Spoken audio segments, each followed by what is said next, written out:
dahil sa circumstance, baka si Lord talaga yung gumagawa ng trying to remove that person in your life para mas makapag-focus kayo and reach nyo yung full potential ninyo. Masakit sabihin talaga, masakit intindihin kung ngayon meron kayong love of your life na hindi kayo pinapansin, or meron kayong love of your life na love ka rin naman niya, pero hindi mo na nakikita talaga na nag-work yung relationship, or hindi kayo nagiging better together, or hinihinder niya yung growth mo. Kasi tandaan ninyo, ang partnership, ang pag nag-boyfriend ka at nag-girlfriend ka, dapat gumagaan yung buhay mo kasi nakahanap ka ng partner.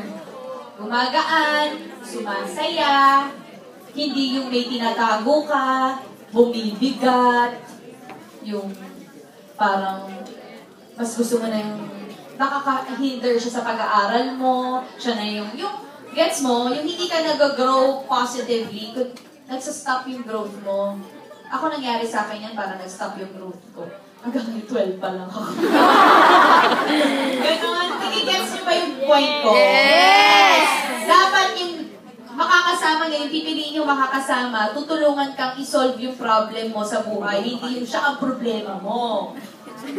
Tama ni? Tama! Okay, so, ano pa bang madaling na pag-usapan?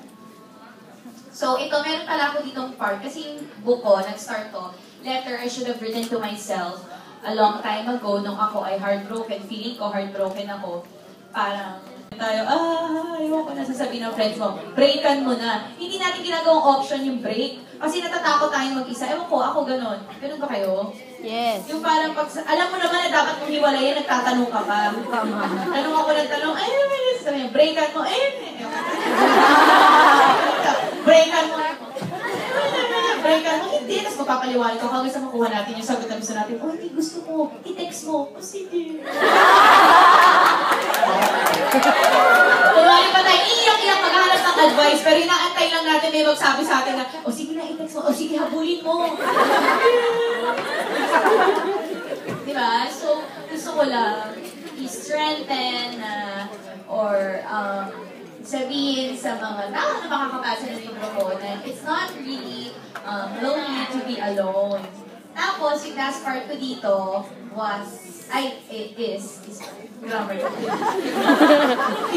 Past tense na. Yung letter ko naman for the readers. So, yun yung gusto kong mangyari sana na if ever may natutunan kayo sa book na ito, yun yung ginawang patungan, tambak, pampakapal ng bag. Yun yung ko sa inyo, sana na matutunan ninyo.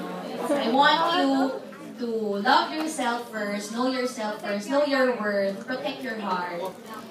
Don't just go out there sa dating world, not knowing what you really want and not knowing what you really deserve. Kasi if you're out there, you don't know what you want, kahit anong ibigay sa inyo, kakainin nyo, kahit anong ibigay sa inyo, kahit meron na kayong inkling na parang shucks, masasaktan ako, go lang kayo kasi hindi nyo naman talaga kilala kung sino kayo, kung paano kayo makasama. May mga theory pa ako dito.